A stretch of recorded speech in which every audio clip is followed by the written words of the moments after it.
Hello, and welcome to my watch-along of the second WWE 2K22 Showcase Mode match. It is Eddie Guerrero versus Rey Mysterio from Wrestlemania 21. So, as usual when I do watch-alongs on this channel, I will not be showing the content that I am watching because copyright is a thing. So you will need to file up your own copy of the WWE Network or Peacock or however you watch this match. And what I have done on the WWE Network is I've just gone to WrestleMania 21. I've gone to this point, and then just paused it as quickly as I could. It actually cut in on a shot of Michael Cole and Taz, but before even 1 second had ticked over, it had turned to this screen, and that was the quickest I could manage to pause it. So get yourself roughly in sync with me. Pause this YouTube video if you need to give yourself some time. Get yourself to this point. And then in a second, when you've unpaused this video, I will count down 3, 2, 1, and then click the button to play. We're only going to watch the match between Eddie Guerrero and Rey Mysterio, not the whole show. I will do the whole show one day, but for now, we're just doing the showcase mode match. And I would be remiss if I didn't mention, while I'm killing some time while some of you don't pause and open up your network, that this is going up at the same time as a video on EBEZASimsgames of me playing this match in showcase mode, and a video on EBEZASimsgames of the match simulation computer versus computer of this match on WWE 2K22. Links are in the description to those channels, so do go check out that once you're done here. Right, okay, I've wasted enough time now. I'm hoping you've all had the opportunity to get in sync, so the next thing we're going to do is count down and get ready to watch this match. I'm going to play about the first 5 seconds so you can see how in sync you are and get it as synchronized as you wish, as you need it to be, to your level of accuracy that you require. But then it'll be fading, and you will need to be watching it on another source. So that's your final warning. I will not be showing it here. Copyright law is a thing. Right, let's get ready to play. So I'm going to do 3, 2, 1, and then you'll hopefully hear a click, but you'll also see the click happen. You ready? 3, 2, 1. Okay, we're off. And I skipped to 24 for some reason. But there we go. Okay, so we're faded out, and we're going to watch this match together, starting with Eddie coming out in his lowrider, as is traditional. And yeah, this was the opening match to WrestleMania, and what a great choice for an opening match. Gonna get the crowd invested. You've got two super popular wrestlers competing, and they're gonna have a barn burner, an absolute banger, and that's a good way to start the show. That's a good combination of things. And yeah, they were the co-WWE Tag Team Champions at the side as well, Eddie and Rey. And this was like a sporting contest between two friends to see who's better. What could possibly go wrong, eh? What could possibly go wrong? He lies, he cheats, he stole my heart. Ah.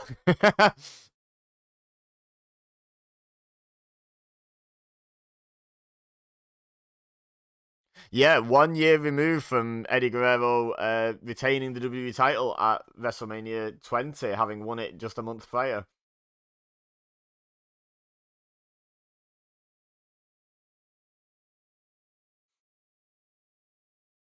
Okay, so let's get his tag team partner and opponent for this evening out here.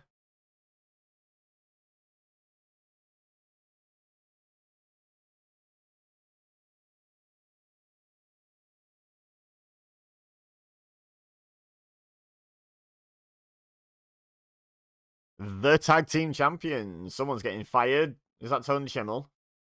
Getting fired. It's WWE tag team champions, damn it. I mean, to be fair, there are 2 lots of tag belts, I believe, at this point. I'm pretty sure it had been split by this point, and there was the World Tag Team Championships as well.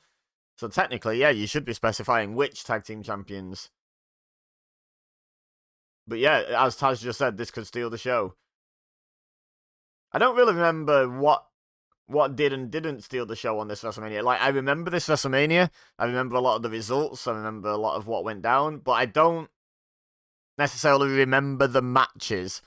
Although, I believe this was the show with Shawn and Kurt, was it? So that probably stole the show, let's be honest. But this is a good contender as well. Okay. Here we go. Eddie and Ray, co-tag team champions. And the opening 2 matches of Showcase Mode being Eddie versus Rey matches is very appropriate. You could have made a Showcase Mode of Eddie Guerrero versus Rey Mysterio, to be honest. Like, they had enough matches and enough, like, absolute bangers. You could have just done that. Didn't even need to include Rey versus anyone else. So Eddie off to the start, after the good start with the headlock takedown. If he gets a 1 count because Rey's shoulders were down. But, yeah, so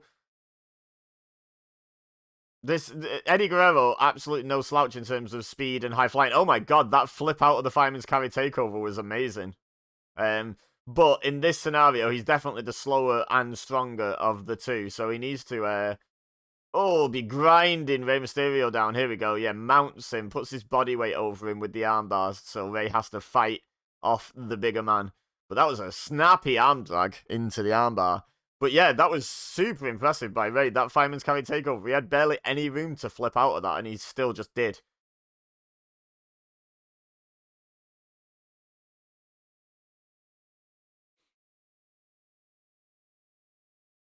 And unfortunately, you know, I'd be remiss if I didn't mention this being Eddie Guerrero's last WrestleMania, which is like, I'm not one of those people that's massively affected by celebrity deaths. I think I retain some perspective that, you know, I haven't lost anything like as much as their friends and family just because I'm a fan of some movies they've made or some music they made or some wrestling they've done in this case.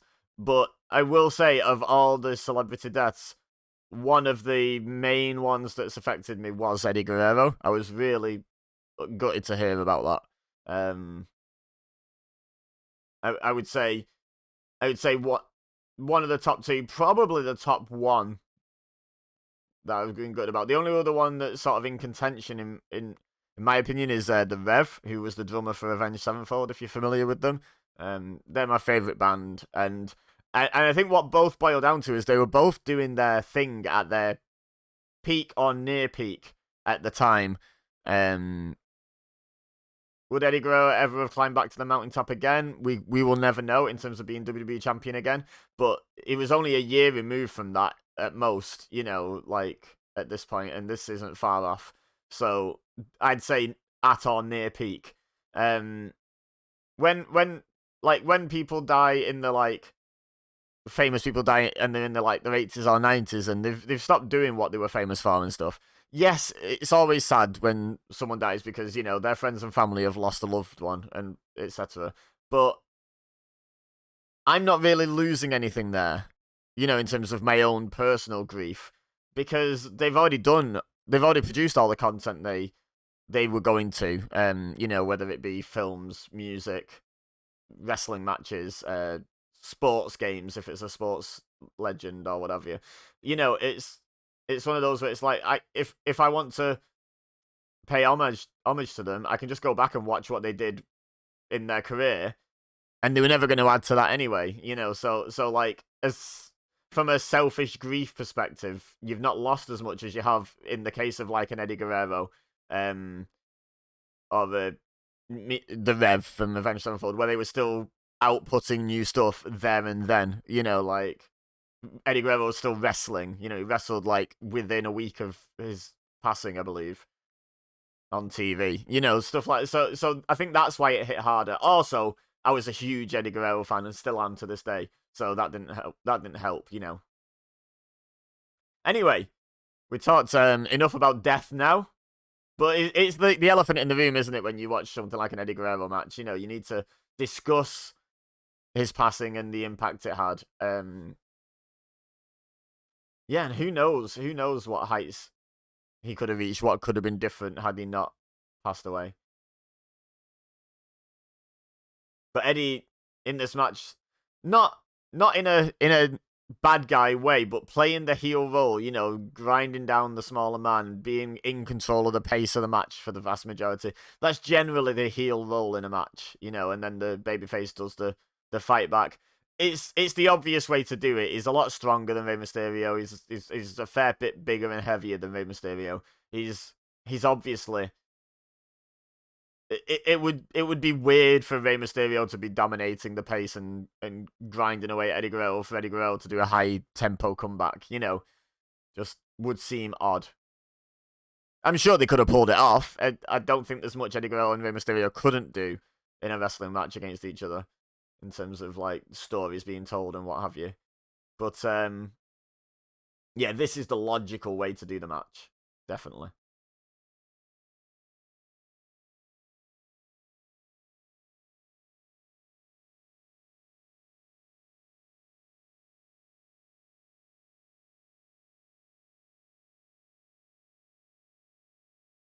Here we go. We're gonna surfboard him. No, just to that point. No, yeah, he's gonna lift him. There we go. I don't think Eddie's shoulders were down, if I'm honest, but the referee counting it.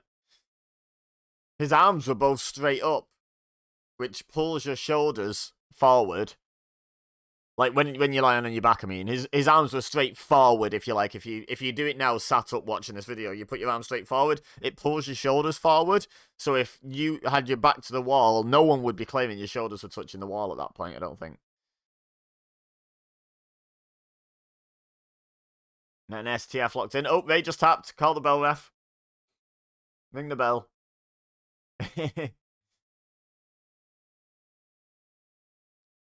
So a little bit of a shorter watch along. I quite often do full show watch alongs. Same sort of format. You need the WWE Network to participate, but it's a lot of fun. We've done a couple of WCW events recently. It was the 30th anniversary of Super Brawl 3 and the 25th anniversary of Super Brawl 8. Both within the last few days.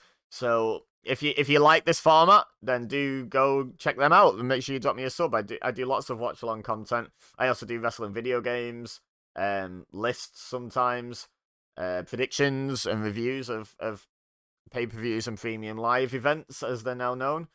Oh my god, look at that. Wow. There's a lot of spinning and flipping as he flew outside the ring. Watch this again. Look at this replay. Whee! Beautiful.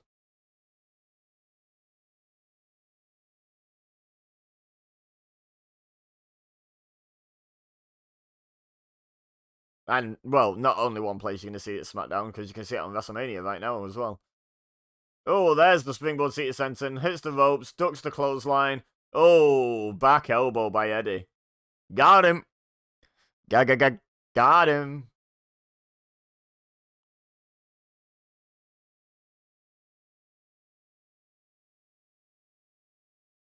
Oh, is he going three amigos? There's one. Yeah, he's going to swivel the hips.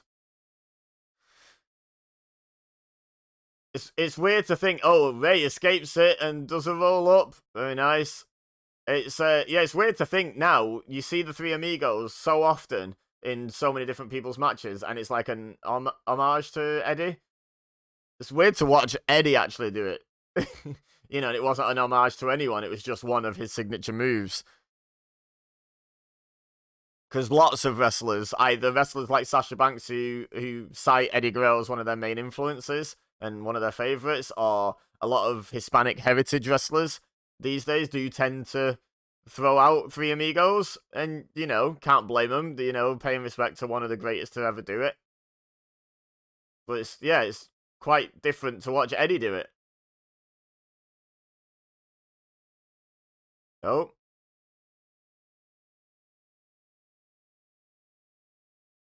Okay.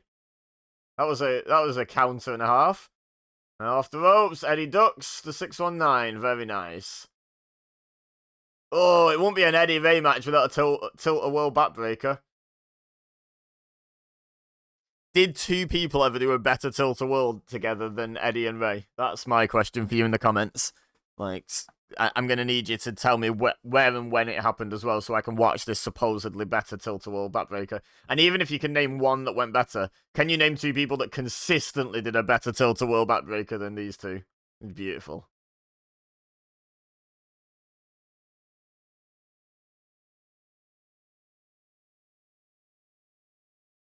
They were the perfect mix of Eddie being just strong enough to execute it beautifully, Ray being great at the high-flying stuff to twist himself through the air for it, and also Eddie just being such a technical genius to be able to land it beautifully. Like we've had another three amigos successful this time, and now Eddie's going for the frog splash. Oh wow! Ray could not have moved much later on that. That was like very last second. Ray's bleeding from the mouth.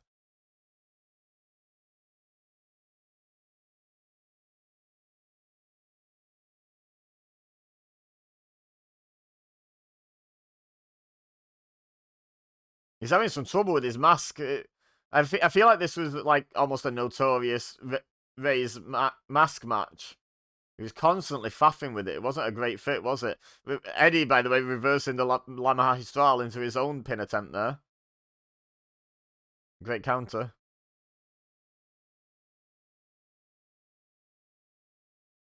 Ray kicks him away.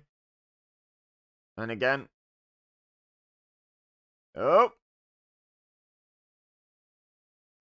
Nice counter. And then Ray lands on his feet out of it. Now another attempt at the 619. And he hits it. Eddie goes all the way across the ring from the 619.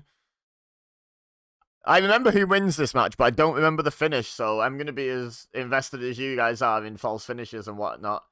Or maybe more so, because some of you probably do remember the finish.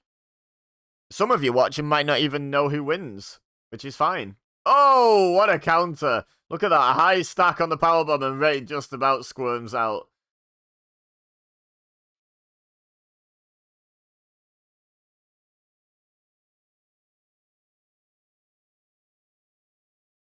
Got an Eddie chant going now. He might be playing the heel role, but the fans still love him. Playing the heel sort of strategy in the match, I guess. Oh, went for another total world, but countered into a Hurricanrana, into a pin, and I did not know that was the finish. And Ray got him. Okay. And Eddie looks stunned. That was an interesting finish because it didn't go, 619, some sort of splash or Hurricanrana and pin. It was more of a Hurricanrana roll-up type scenario. Great stuff. Great stuff. Great match. I thoroughly enjoyed that. It was as good as I remember it being. Maybe a little shorter than ideally I would have liked, but, is what it is, isn't it? There's a lot to fit onto a WrestleMania card. And this was just the opener, but it was high octane, it was well executed. Don't remember there being a lot of issues, big botches or anything like that. And Eddie shakes Ray's hand. And now his music plays. The trick is, if you don't like your opponent's music playing after you've just lost the match, you shake the hand and then it usually switches to music. Ray not bothering taking his tag title with him. He doesn't care about that, clearly. But yeah, leave a like if you enjoyed this video. Don't forget to subscribe if you're new here. And like I say, check out... We're moving on to something else now, so I can do my outro. But yeah... Let me know in the comments if there's anything you'd like to see me watch along and react to. But check out my other channel's stuff to do with this match. Like I say, EBEZASimsgames has the showcase mode match itself, and EBEZASimsgames has a match simulation of that match.